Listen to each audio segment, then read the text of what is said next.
All right, welcome back to another episode of Buzz Beat. This is Brian Geisinger. Today I'll be joined by Darian for another episode. Richie Randall is here in a producer role, lurking in the background on the ones and twos. It's just gonna be Darian and I on the mics today.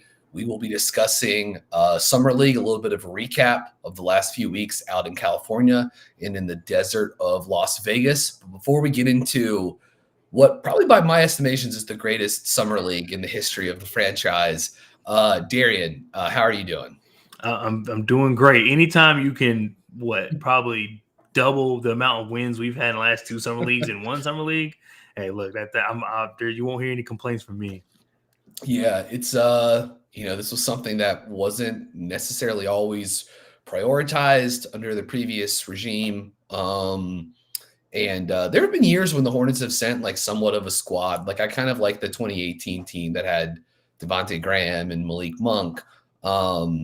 This one was different. They sent like kind of an older team to this. And with both the team that we saw in Sacramento, the California Classic, and in Las Vegas, the Hornets go 7-1, undefeated in Sacramento, 4-1 in Las Vegas. And there was, I think, some positives to take away from this. I think you start at the top. Like one, we got to see Charles Lee coach a game, mere weeks after he's the hire, which was the first game out in Sacramento. That was the only game that he coached, but very cool to see. Just very small bits of the playbook that they were going to run on offense. We saw them go to a lot of stuff out of horns and flowing into different sort of pick and roll actions from that. A lot of sort of guard to guard screening actions. On the defensive side of the floor, we've talked about this, but we saw them throw out some zone. We saw them throw out a little bit of like 3/4 court trap. We saw the mixed coverages out of timeouts, guarding pick and roll in the half court. We saw a lot of drop coverage, including some deep drop coverage throughout this, whether it was Jake Stevens at center or James Banks. Those guys sort of got elevated to the role after an injury earlier on at the start of summer league play. We also got to see Brandon Miller play for the Charlotte Hornets, last year's number 2 overall pick, coming off the all-rookie season. Played one game for the team in Las Vegas, 23 points, hit 5 threes, 8 rebounds, 2 assists. He looked excellent in the game. And obviously it was cool getting to see some of the highlights and read some of the stories of him playing with the select team that was scrimmaging against USA Basketball before that team departed for overseas in preparation for the 2024 Paris Olympics. So before we get into some of the more broad talking points of this, Darian, any thoughts on Lee or Miller? Probably the two biggest names, that were involved coaching or playing this summer. I think what I really liked about it, and this is the thing, I don't know if it was Brandon Miller kind of, inserting himself into Summer League, or maybe Charles Lee asked him to, but I do like that pairing, particularly in Summer League, because you can use, and it seemed like that's kind of what they were doing when even the one game Brandon played. It seemed as though they were using Brandon to kind of like be the coach on the floor, maybe not necessarily telling everybody what to do or where to go, but just kind of reiterating the energy, reiterating the voice that Charles Lee has, but on the floor to the players. And I think that was just beneficial because we saw the guys who, were coming off the street, whether they're not, related to the Charlotte Hornets at all, or guys like Nick Smith Jr. And Leaky Black, kind of, buying into that as well. So it was cool to see that happen because I feel like that's something that I probably wouldn't have noticed if we didn't do it, but it definitely was noticeable, seeing it live on TV was just the impact it really had. You could tell that, particularly I think in that particular game, they went down. And then it was, Brandon Miller was the one talking the guys up, trying to keep them to stay in the game. I don't think they went down. They were losing the lead rather. And, he was just reiterating everything Charles Lee said. And while that's not necessarily a hard job to do when you got someone else telling you, but it was just good to kind of see that energy kept alive. It just didn't stop at the coach. It was brought onto the floor by the players and adopted as well. And Brandon Miller ensured that. And I think he was mic'd up as well. So it was just fun to kind of see that personal side of him. Yeah. But you see that Mhm. I was just gonna say I enjoyed some of the mic'd up segments. Right, and you could see that he was, being Brandon Miller, bringing that energy, whether it was joking or whether it was actually just, telling guys, because Charles Lee has been in charge. He's been, talking about the importance of communicating, and I know it's mic'd up, and I know they're going to cut out the good parts, but it seemed as though Brandon was very vocal, and I think that was just all cool to see everything Charles Lee has said as already being implemented in Game 1. Yeah. The communication part of Miller's game is like definitely like an underrated part, right? Of Mhm. him. And unless you really pay attention to this team, you probably don't see it all that much.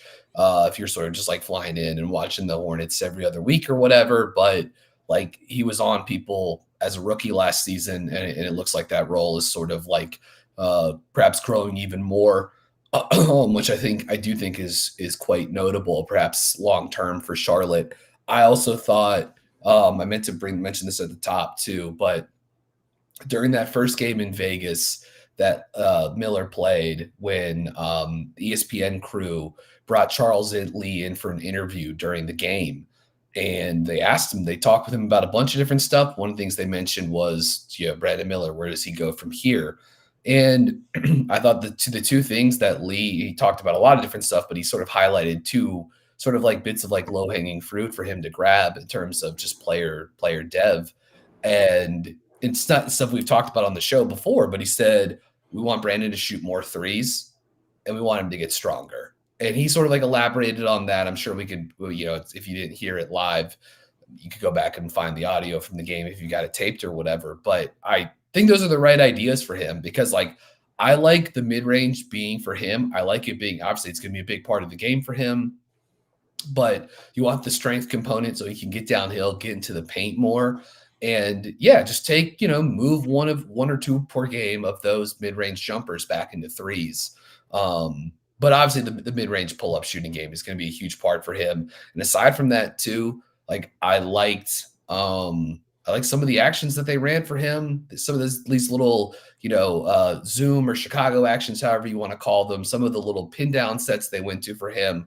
I think there's going to be some fun ways that they can scheme for him this year. Anytime you have a guy that can move and shoot like him, it's a really fun person to sort of like diagram stuff for. And I'm very excited to see what this coaching staff has cooked up for Miller. And he got busy, of course, against drop coverage, got to the pull-up game, some pull-up threes, some step-up screens. Just overall, he looked good. He looked the part. And I can't wait for year two. Now, before so what we're going to do, set up this episode a little bit. We're going to touch on Nick Smith Jr., one of the other first round picks from 2023.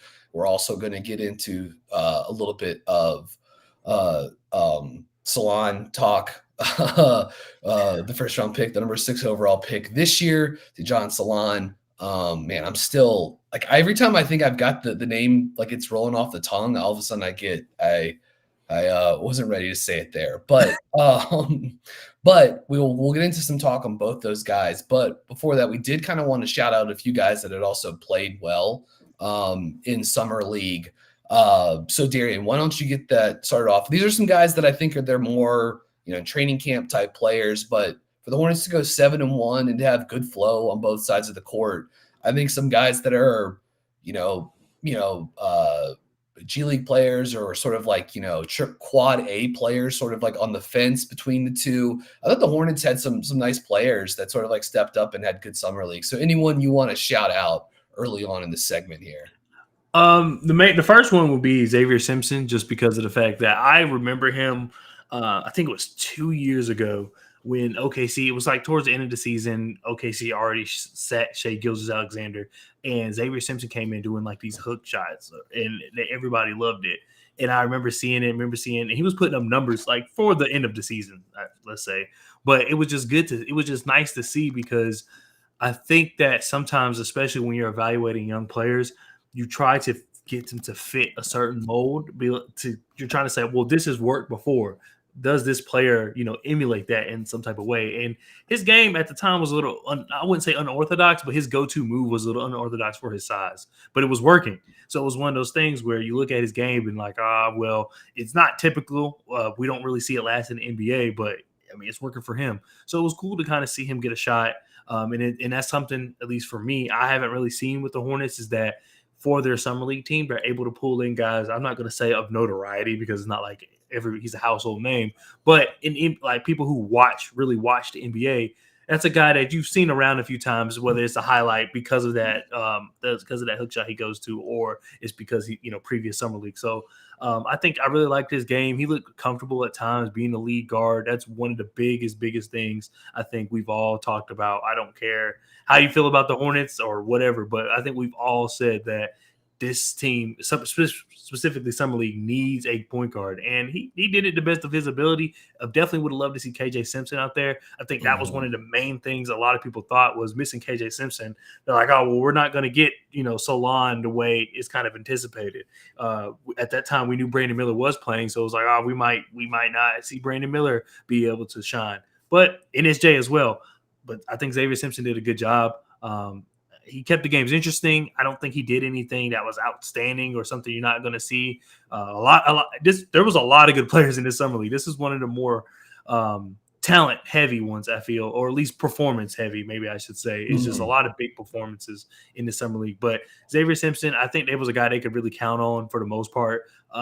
Richie and I were talking before we got on. He did blow that layup against the Celtics, which I don't think that would have won the game, but it definitely would have made it a little more interesting in the closing seconds. But other than that, I mean, there really wasn't much else you could ask for the guy as far as just him coming in, being on the summer league.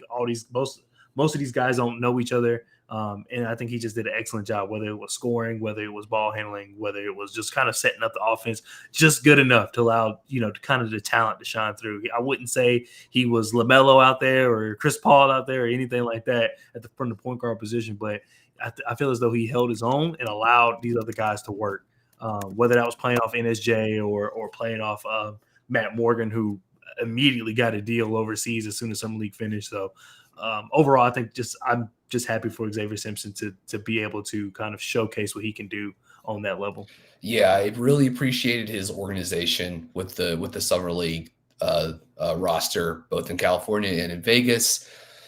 Shot it well from the mid range. Attacked switches at times, could turn the corner, get downhill a little bit, score in the mid range against drop coverage. Thought the distribution was decent. Thought maybe the first Salon game he could have maybe picked out Salon for some, maybe missed him a time or two there. There was a couple times Salon was calling for the oop open and just didn't get it. Yeah, and who knows? I mean, that would have been that's Salon's game right now, at this point too. And it would have been nice to have a guy out there sort of like being able to sort of not just like set the table, but also like kind of like deliver the meal for him at this point. But overall, I thought Simpson, I thought he played pretty well. On and off the ball, because obviously when he played a lot with Nick Smith Jr. and obviously NSJ, played on the ball quite a bit. You mentioned Matt Morgan, but just like really do need to give that guy the performance against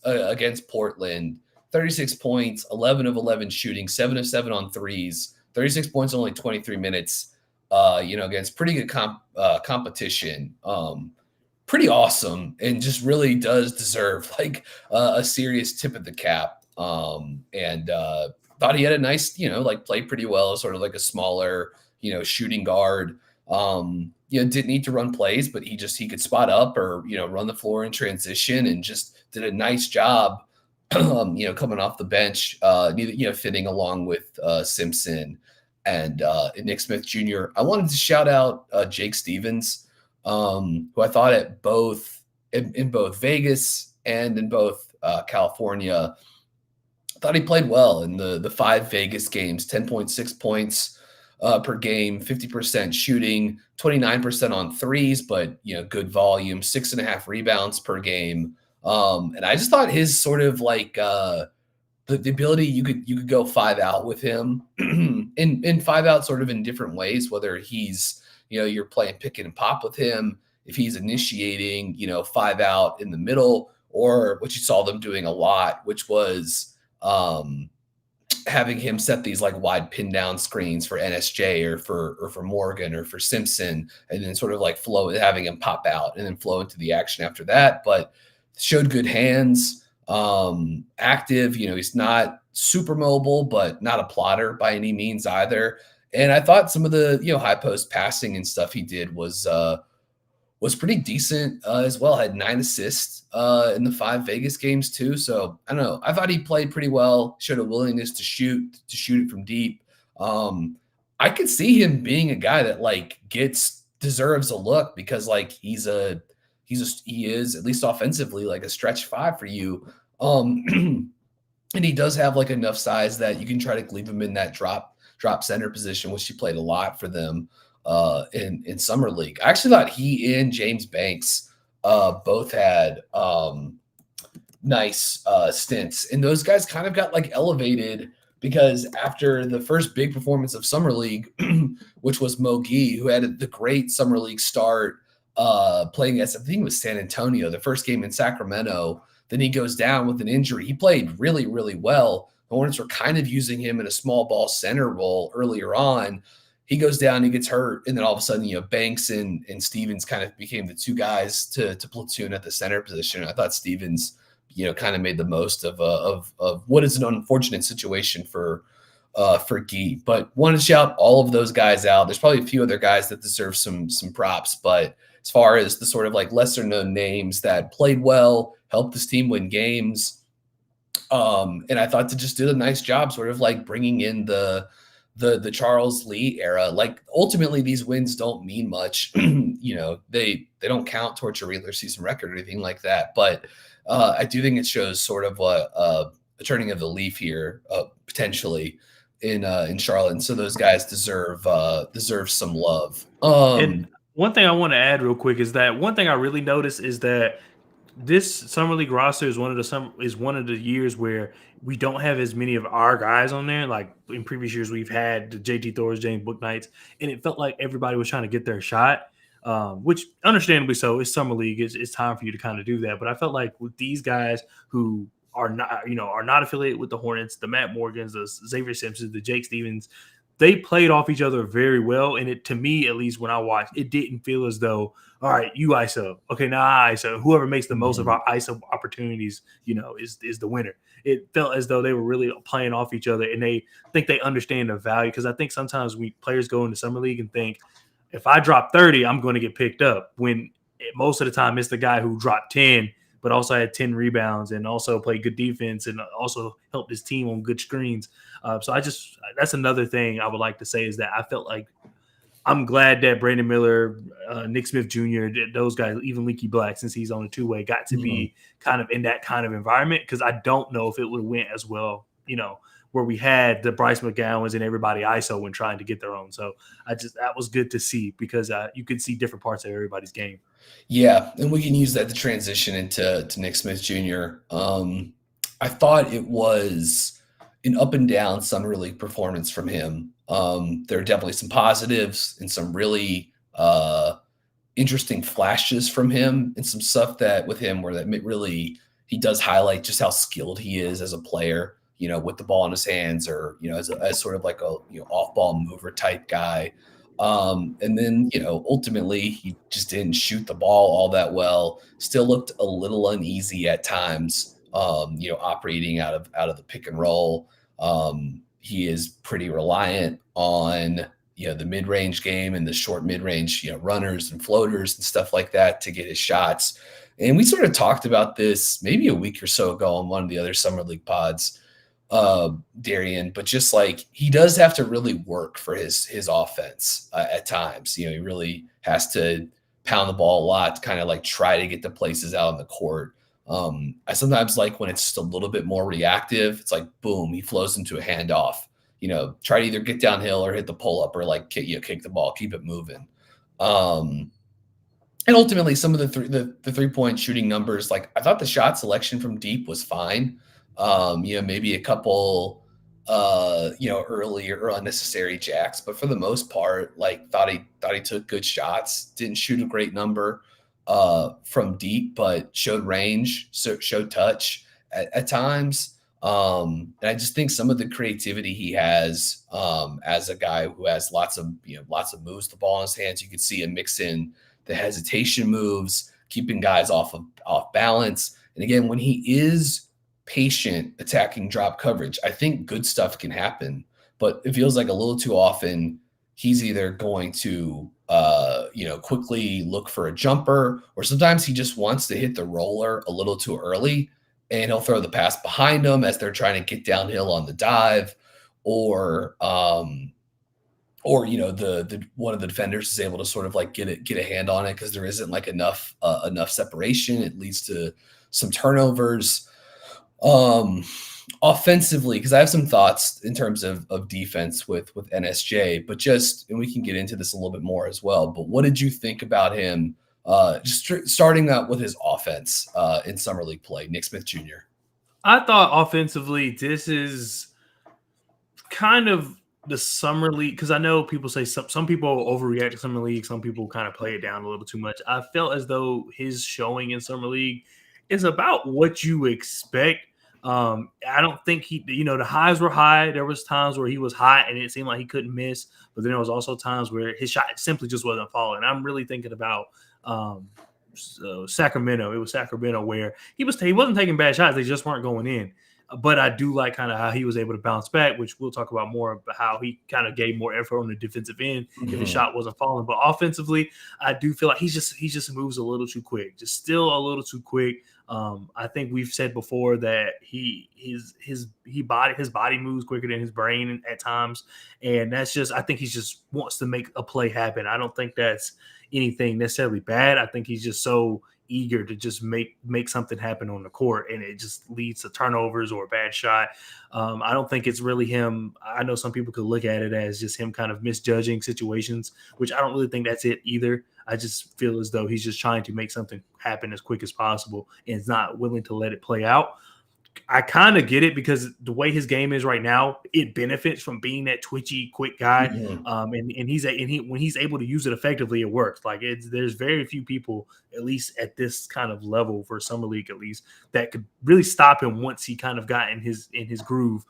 We saw him drop a guy.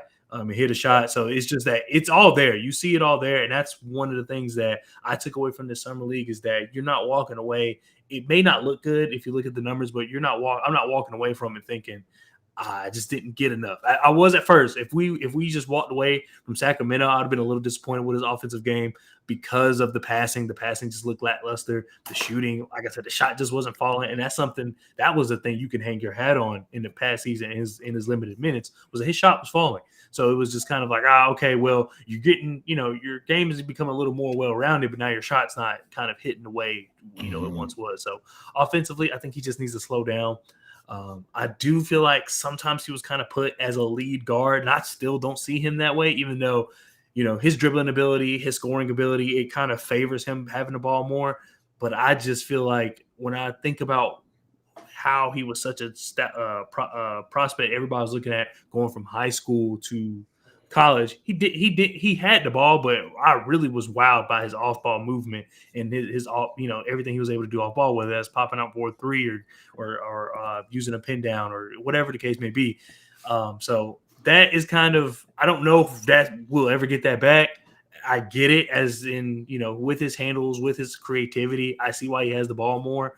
I just want to see him more off ball because I think that will just get him kind of to slow down, and then we can worry about the on ball, because I think the on ball is there. It's just not consistent enough, and it just needs a little more work. But if we can get his game flowing off ball, I think he seems like he's going to be one of those guys. As the game goes on, he gets better. He gets more comfortable.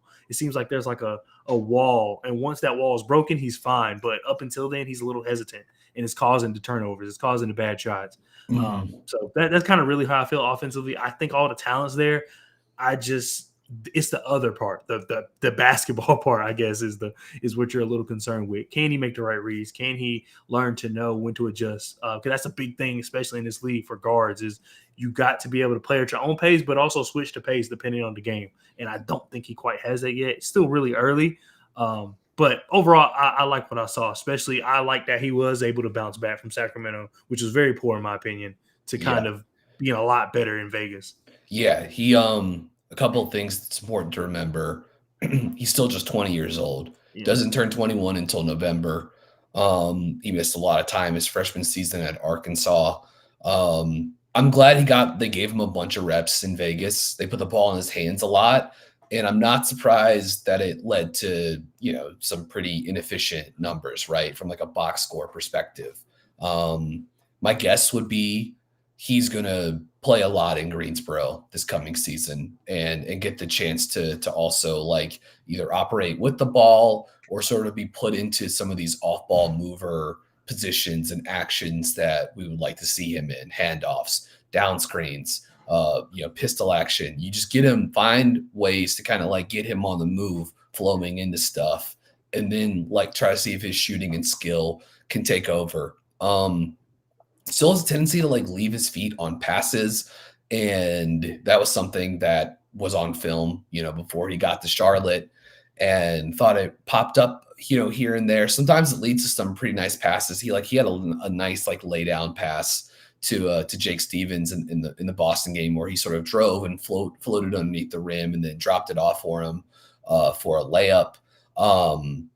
But other times that could produce some sort of more like rough looking passes. Still like the movement stuff. They used him as a screener a lot. He sets ghost screens and veers out or blurs out, and they try to throw it to him in space and get him going that way. But he is active on the offensive side of the floor.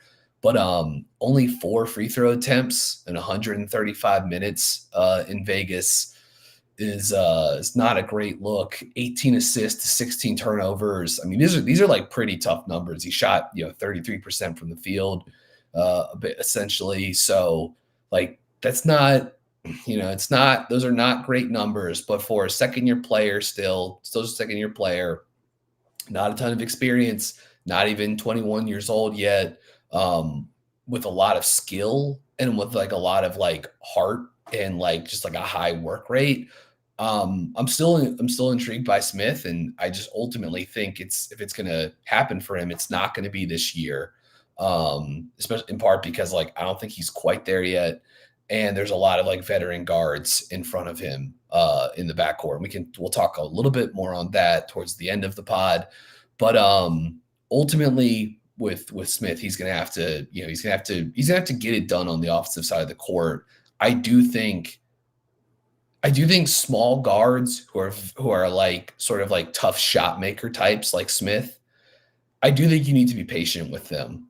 I think Malik Monk is maybe an easy example of this, but he's not the only one. Like it took Malik time. He's a one and done, another 6'3" guard that's twitchy and can create space with the basketball and can do all this sort of stuff, but it wasn't until like year 3 and really especially year 4 for Monk that he really like the light went on and he started to like really amp up as a driver and as a passer.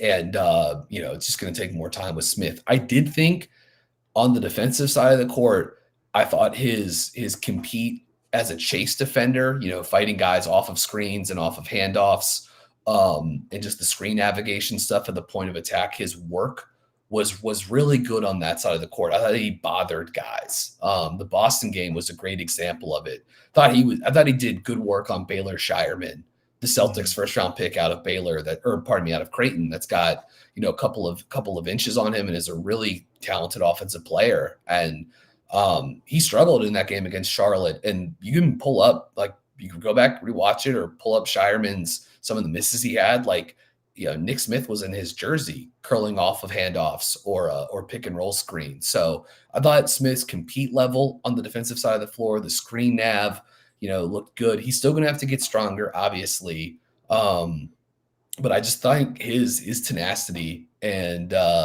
his sort of like grit and hustle on that side of the court showed up. And I think that's big for him and Charles Lee, like as their partnership starts. And I think it's a big deal for NSJ because there's a chance that, he might be able to just like grit his way into more opportunities too if he keeps doing stuff like that. So I don't know, thoughts on Nick Smith Jr. in totality or just sort of focusing on his defense out in Vegas? I think what you said about gritting his way, I think that's kind of spot on, especially for players. I know you mentioned this more so for the offensive side of the ball, but especially his archetype of player, that's kind of what you want from them on defense. It's like if I can get that from you on defense, fighting off players, fighting off handoffs, then I'll take it any day of the week. I don't think you expect them to be the point of attack. I think you expect them just to bother. That's all you're asking Mhm. for. I mean, I'm interested to see. I know he's not a Hornet, but I'm interested to see what Rob Dillingham is like, as he kind of fits that kind of archetype of being the smaller guy that Mhm. can put up shots in a hurry and whatnot. So those guys just initially take time. But what I like for Nick Smith Jr. is that, at least for me, of all the players in the past few years that we've gotten to kind of try to fill in his role, whether all different archetypes, whether that's James Bouknight, Bryce McGowan, he's the one I feel the best about. But a lot of that is because of the work that you mentioned. Every Mhm. time you hear a coach talk about him, whether old regime, new regime, didn't matter. If they talk about Nick Smith Jr., they talk about how he loves the game. I think everybody says first one in, last one out for him.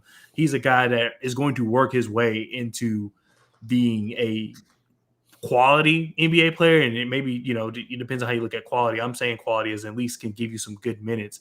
But it may not be in the way we see him. It may not be in the way where you projected him going into Arkansas, maybe even after Arkansas. It may just be in a whole completely different role. But he has what it takes. I mean, especially like you were saying, just defensively, I felt like every game he was getting better. If he was getting caught up on a screen this first game, that second game he wasn't falling for the same tricks. If he realized he should have dove for a ball, or maybe gave a little more effort on trying to get a loose ball, he didn't make that same mistake again. So I just felt like defensively he was a sponge, and I really like that for him, because I think that's going to put him ahead of a lot of people.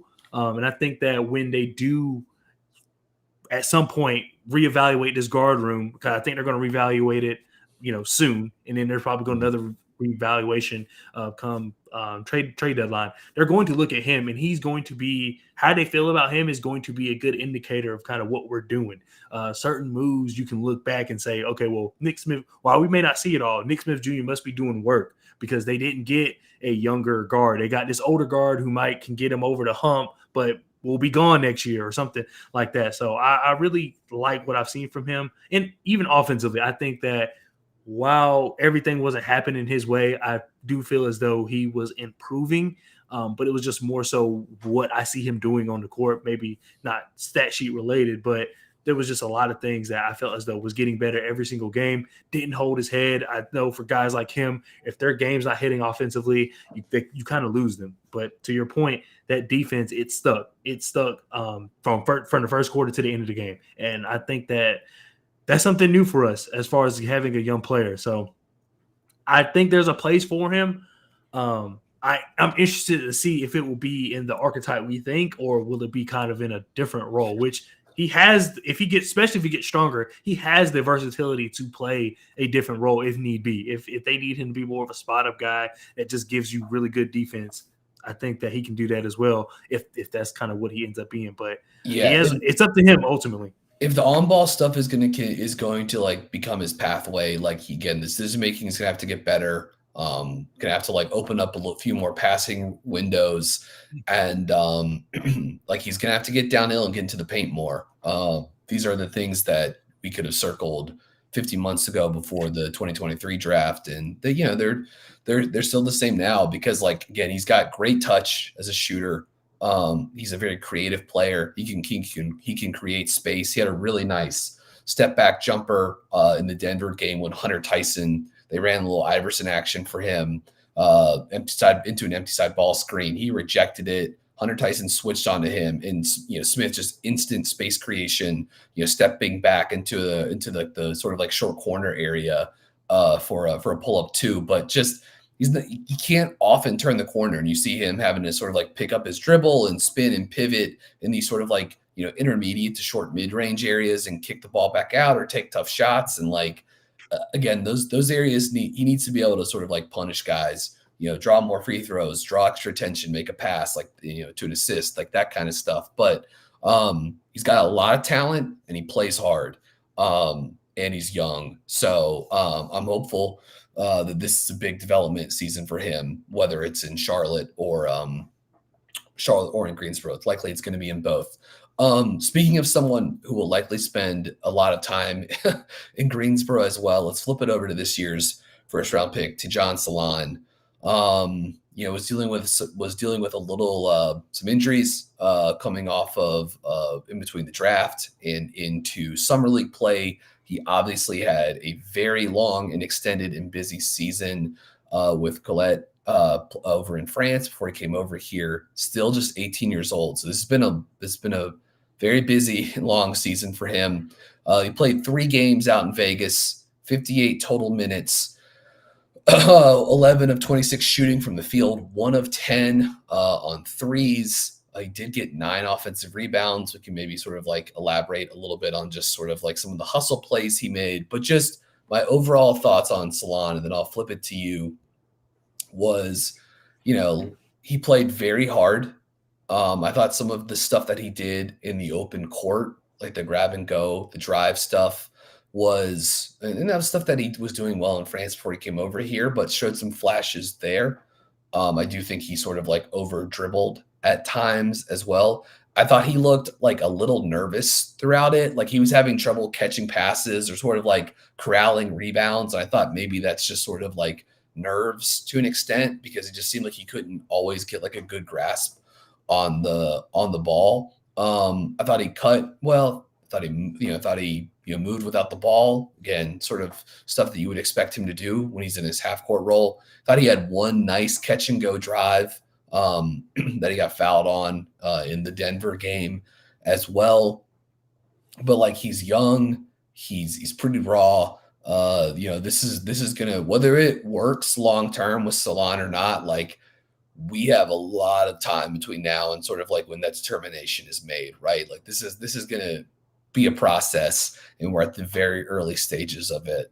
So I liked his effort. I thought he did a nice job crashing, getting on the offensive glass, playing in transition, when he didn't over dribble.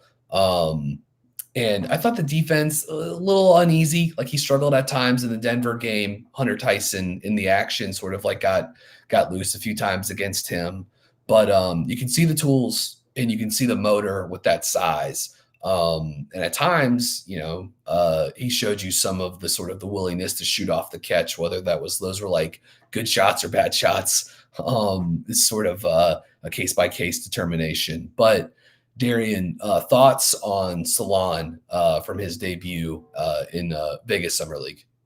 This honestly isn't saying much, but I do feel as though he was a lot better than I anticipated. Watching his film, I kind of knew what he was able to bring to the table. I just didn't know how much of that would happen to Summer League, because it's a completely different league, completely different country, could be different players. It was just a lot of factors. So I was wondering how he would be used. And it seemed as though, and to a lot of points you highlighted, it seemed as though they just told him to go out there and play basketball. And he did that pretty effectively. For the most part, when it comes to just his natural physical capabilities, I felt as though he just looked like he belonged in that instance, which you would think for an 18-year-old player, he would just be a little intimidated. But he was nervous, but I don't think the NBA physicality or the NBA structure really bothered him that much, as far as just him being physical. I did like a lot of things I was able to see by him. I know one thing that Jeff Peterson's talked about, Charles Lee's talked about, is the effort. And as soon as I saw it a little bit that first game, but it was really the second game, which I'm pretty sure everybody talks more about that game than his other 2 games. But that was the game that you really saw it. You really saw him run from end to end. And it sounded like it felt like as though he had an endless motor. I really like that about his game, because that's something that we need. But the thing is like, as you mentioned, we're in the very, very early stages of developing him. So while we do need it, I don't think he can provide it right now, especially if the goal is to win, but we'll see. But overall, I do like a lot of things I saw by him. He's not like he's this amazing dribbler. I saw people talk about that, but he did make the most of it. I think he has a better understanding of how to use his size than I would anticipate most players that age. There's still some moves I think he can take advantage of. And of course, there's a lot for him to learn. But as of right now, I think one thing he knows is, his physical capability. And I'm going to keep harping on that, because as though that's really the most he can bring right now. He showed a little touch with the one 3-pointer he made. I like what I saw. It was just kind of a quick pull up, and he hit it. But it unfortunately didn't translate. But it showed that he can do it. And I think that really in the summer league, what I was trying to see the most is just what are you comfortable doing? Because my thought is, if you're going to be in a new league, like I said, new country, all these factors, I think at minimum you're just going to think you're going to try to do what you believe you do best. And seeing what he did, it didn't feel like it was too much, which is a good thing. I don't think he went out there and tried to just show everybody that, why he should be the number 6 pick or anything like that. He just stuck to what he felt he was good at. I like a little bit what I saw on defense at times. I do feel like, learning the game a little more will help him. And unfortunately, I feel like that's a lot of the negatives you can say about him, is just that he just needs more reps. But in reality, that's just the reality. I mean, that is just the case, is that he just needs more reps. But I like what I saw overall. I think he can be a good player for us. I just don't think it would happen as soon as people are hoping. That does make me wonder, what does this team think about the wing position, which I'm pretty sure there's plenty of podcasts we could talk about that. But I don't think it will be him. I think he's going to spend a lot more time in Greensboro. But I wouldn't be surprised if, we're seeing these amazing games in Greensboro, and then they call him up the next day, he gets some spot minutes, and he may not look the same. It's going to take time for him to settle, but he has it. I think physically he has it. It's just putting it all together. But if you want to talk about a physical start, as far as, a player and developing them on a coaching staff that is apparently going to hang their hat on being able to develop players, this is as good a start you can get, because I don't think there's many 6'9", 6'10", 18-year-olds running around that kind of have his physicality. It's different to me. I feel like he's strong. I feel like he knows how to use it. It's just the technical part of the game is where he really needs to develop.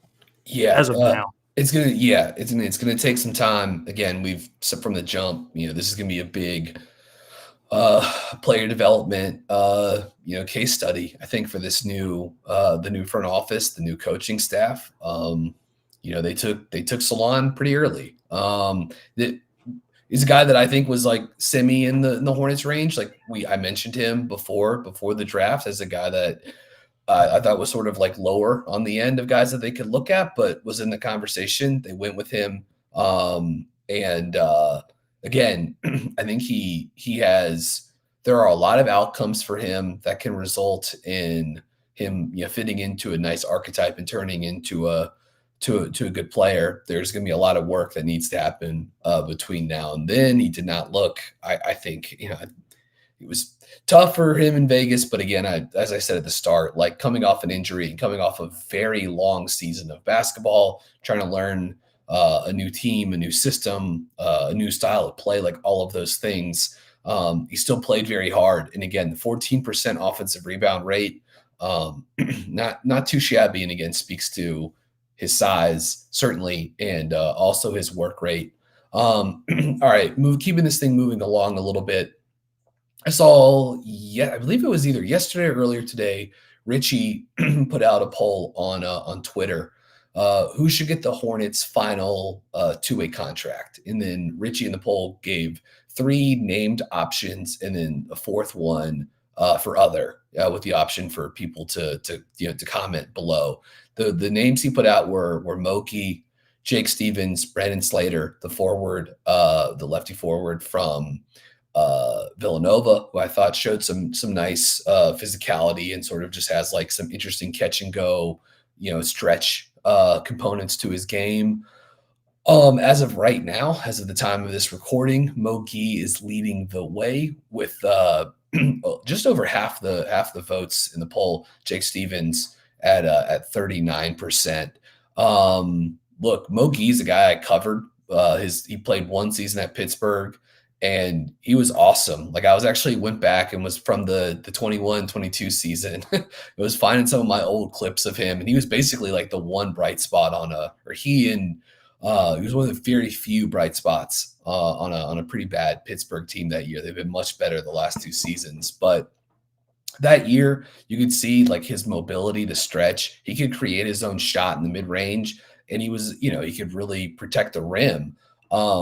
I thought that first game, I mean, it's unfortunate that he got hurt for a bunch of different reasons, but because he looked incredible to start. But um, Darian, who if you have, and I mean, I think the answer could also be like, hey, they'll just let's keep this thing open and into training camp and see if someone can earn the final two-way spot. This is provided with KJ Simpson's taking one of the two-way spots. Leaky Black, who was okay out in Vegas, he'll get the second two-way spot. And in theory, the Hornets have a third open one. So, Darian, I pose the question to you: is there someone you saw, with the Hornets in summer league that you would consider, or you think should be considered strongly for that final two-way deal?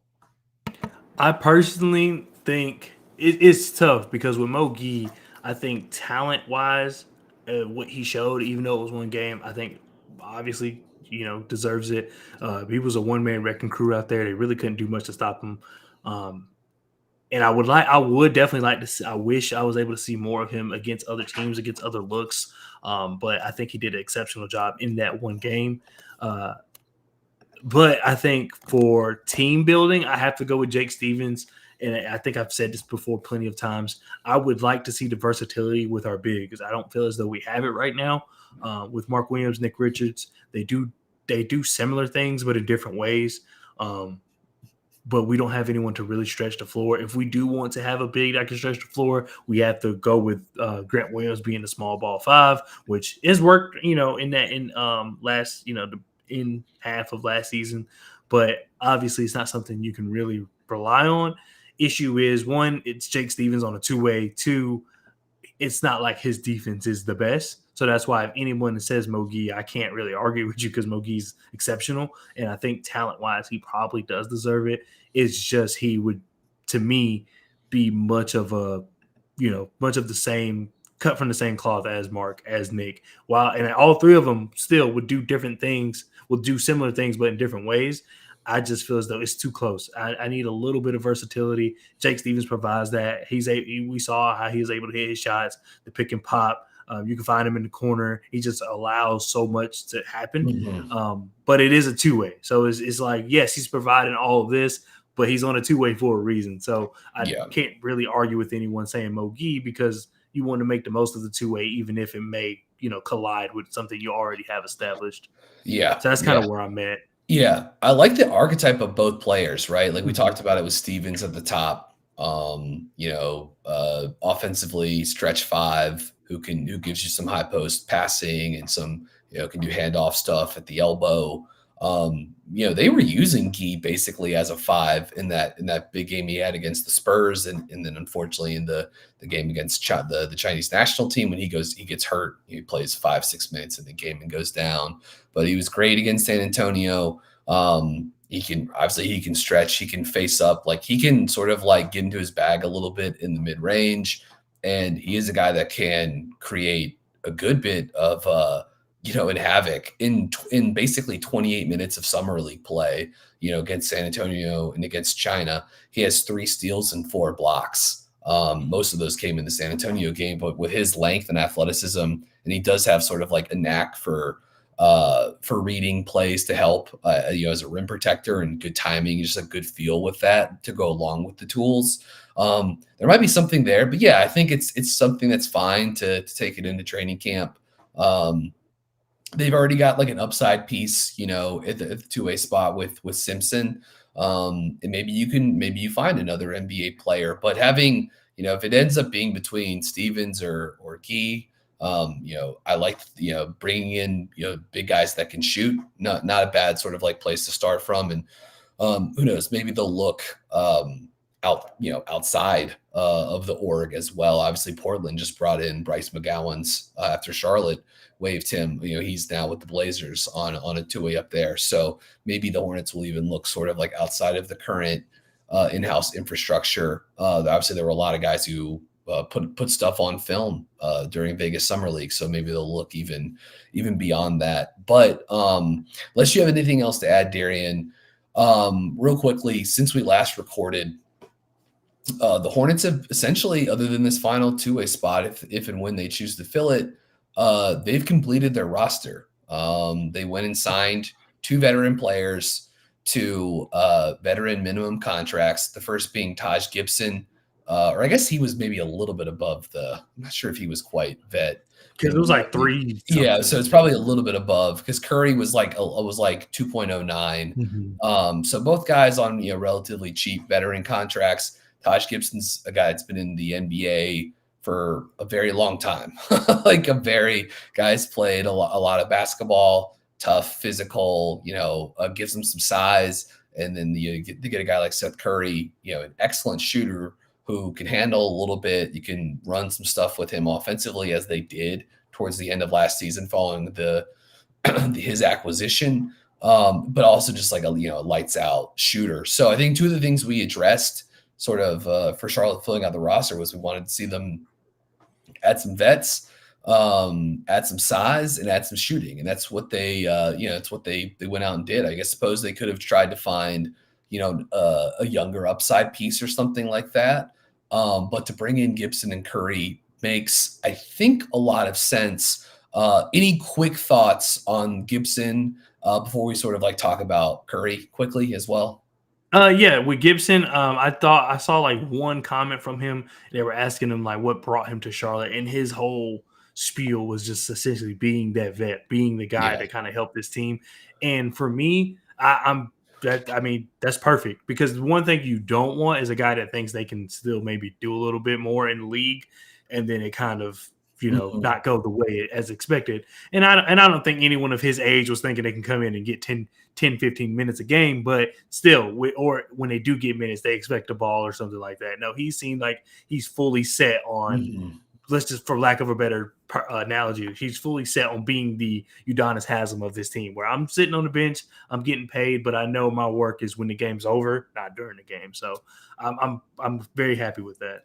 Yep. And over the last couple of seasons, I mean, last year he spent time with New York, and then there was a 10-day contract he signed with the Pistons. It wasn't picked up after that until the Hornets signed him. This July, he spent time with the Wizards 2 seasons ago. So he spent some time on some sort of like, poor rebuilding teams, teams that aren't very good. And I think honestly, I think he could be a good guy to have next to guys like Brandon Miller, LaMelo Ball, Salon, like just some of the young guys in the org. I think he's a guy that can really sort of like help set the standard, Good be guy to a, learn from for sure. be a When you communicator, think about what he and was when he was certainly, playing. and obviously, he's a New York guy. Mhm. I think I've seen Richie point this out on Twitter too, but with Kemba Walker on the coaching staff, you've got the New York City high school basketball connection between those two guys. Obviously Gibson's a little bit older, but the good vet to certainly to bring in, and probably time for the Hornets to sort of like look in that direction. It's not really something. It's been a while since I think they've had kind of guys like this. That said, the Curry signing was a little interesting too because Curry's a guy that I would imagine that both because of his name, because of his ability to shoot, because of what that name means for Charlotte, for professional basketball in Charlotte. I'm not sure. I don't think they expect him to have a huge role, but maybe a microwave role, a shooting and scoring role on certain nights. But it does they've got a very deep backcourt right now, right? And we actually had a listener question on this that I do want to pull up real quickly. Yeah, this was from Greg at Handles Messiah, longtime Hornets Twitter guy, one of my favorite follows in Hornets Twitter in general. Just a very thoughtful source of Hornets analysis that I must say I do enjoy. But he sent us in a question and said, any possible justification for the current guard depth, or at least one move coming? It's an interesting question because if you're looking at the depth chart, just in terms of the guards, you've got LaMelo, then I suppose Cody Martin as well. Depends on how you wanted to label Josh Green or Brandon Miller or whatever, but LaMelo, Martin, Micic, Reggie Jackson, Seth Curry, Trey Mann, Nick Smith Jr., and I suppose you also have KJ Simpson on a 2-way deal. It's a lot of smaller guards. when you're looking at it, right? It's a lot of like smaller, sort of like skinnier guards. And I do think guys like, NSJ and Simpson, those guys are going to spend a lot of time in Greensboro this year. And obviously, guys like Martin and Green are going to play on the wing a lot with Miller. But even then, even if you pull all those guys out, you've still got LaMelo, Misic, Jackson, Curry, and Trey Madden, right? Like it's still a fair amount of guys. So I guess in terms of responding to the question from Greg, Darian, any thoughts on the backcourt depth, or do you see these as sort of like potentially like you know, seeing what fits, and then if you're looking to make moves later in the season, I don't think necessarily any of these guys potentially have like big time trade value, but could be salary filler thrown into a deal potentially down the line as they try to like maybe consolidate the backcourt a little bit. Yeah. So to the first part of the question, just saying justification for the current guard depth, I think that there's a way you could possibly look at it and say this is LaMelo insurance. Because one thing I think you don't want right now, especially with re-signing Miles, and then bringing on Josh Green and bringing on Taj Gibson, even though it is only for a year, but kind of have that vet presence and kind of investing in that vet presence, is that you don't want what's happened in years past where once LaMelo went out, that was it. Season was wrapped. Everybody can go home. I'm not saying that Trey Mann can do what LaMelo does or Micic do what LaMelo does, but if he were to go down, it allows us to at least still be able to look at the talent we have in somewhat of a positive manner. I feel as though in the years past, LaMelo would go down, and then it's like, okay, well, Dennis Smith Jr., who this really isn't what you do, say like, you're going to be the point guard, and we're going to try to evaluate off that, or Frank Ntilikina, or all these guys, Ish Smith, Teo Maldon, like look, like let's bring in these guys, and then at that same time you're trying to evaluate. It's like how does that really work? I think in this way, you can, if LaMelo goes down, and hopefully if he does go down, it's not long, it's enough to where you can still get something out of the season. Now, I'm sure that the hope is playoffs. That's what all players are talking about. Brandon Miller, the coaching staff, everybody's talking about trying to make the playoffs this year particularly. But I think that here, if LaMelo goes down, the reason you would keep a bench like this is because the season won't fall flat if LaMelo were to miss a few games. So I think that's to justify it. But ultimately, I think there's a move to be made, specifically with Reggie Jackson. And I think I actually don't mind him necessarily, but I don't think he wants to play here. So that's one thing we absolutely don't need. And then two, this is just like, investigative work, though not that difficult. There has been no media communication about Reggie Jackson at all from the Charlotte Hornets. And even a couple days ago, they released a post saying this is all that's happened this summer league. And not summer league, but this summer. And they included re-signing Miles. They included getting Josh Green. I think they included even drafting Shalon. The one thing they didn't talk about was Reggie Jackson, which the only thing he got was, hey, we acquired this guy in a deal, but there has been nothing else. Not an article, not anything. So I think there is a move to be made. So I think that's kind of the path. But to justify it, I think it will be just LaMelo insurance if they were to keep him. And this is just some weird rollout for Reggie Jackson. Yeah, I think like man especially looms as like LaMelo insurance just because he is so creative with the ball. Like we talked about man earlier this summer. I think when we were doing some of like the like season sort of like recap pods. And obviously like he's got a lot of talent with the basketball. It will be interesting to see what his role is as he heads into the final year of his rookie, 4-year rookie contract. Yeah, Jackson, he certainly feels like one of those guys that no matter at some point between now and then being the buyout deadline, does not feel like he's going to be on Charlotte's roster. I think even if they went into the season with him, I could see him being a guy that eventually was bought out, released. And if there's a team that's looking for cheap shot creation, I could see a guy like Jackson maybe commanding some interest in that that sort of like veteran minimum capacity. But beyond that, I don't see him having like a ton of value. And yeah, he's the one that probably makes the least sense, I think, in the rotation. Micic is older, but I think with his pick and roll creation, his driving, the strength that he has. Like he gives them something. Ultimately, it's nice that the Hornets have multiple guys that can operate pick and roll and also provide some shooting. If you're looking at Seth Curry, and I think Man has showed the nice ability to shoot the ball too. We'll see what the long-term future is for a guy like Cody Martin too. I don't think any of these guys are necessarily like insurance for him down the line. I mean, maybe Smith Jr. to an extent, but obviously he's not the same sort of like caliber of or wing-sized wing defender. I guess Green is probably that which we've discussed previously before on the pod. But there's certainly a lot of skill. There's some shooting in here. And there's some depth, which is nice, but it certainly does feel like there's going to be a move.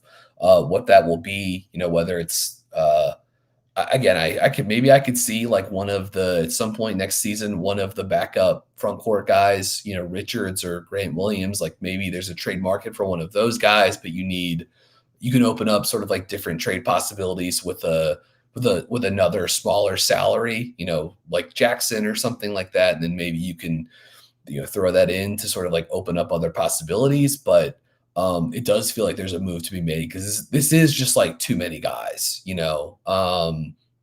that's even if you've got Green and Martin playing like, more minutes at the 3 or whatever. Hell, maybe it means they're considering, sort of like some small ball options as well. Just throw that out as one final thing. Like I don't see this as the role, but maybe they're looking for lineups where they can have LaMelo, another ball handler, another, wing shooter, and Miller, maybe as like a de facto 4 around Mark Williams or something like that. So who knows? Maybe there's some like lineup flexibility stuff that they can get to as well. But all right, Darian, anything, we've gone on for a while here. So anything else you'd like to add before we go ahead and close out? No, not really. I hope that this team doesn't try to get me excited for the season. That's all I got to say. I've spent the last 2 years falling for it and then getting hit in the face. So, I mean, but yeah. I like what we have. As far as just, a fan evaluating, kind of seeing what the future is going to look like. I think this will be a cool season. If healthy, whether we make playoffs or not, I think this will be a fun season to see. It's going to be a telling season for sure of the future of this team. So I'm excited for that. Likewise. And thanks to all who joined us for another episode, of those who listen to us ad-free and early through BuzzBeat Plus. Lastly, please make sure to rate and review on Spotify, Apple Podcasts, wherever you get this content. We really appreciate that. It helps us out in terms of exposure and hopefully picking up some future podcast listeners heading into potentially an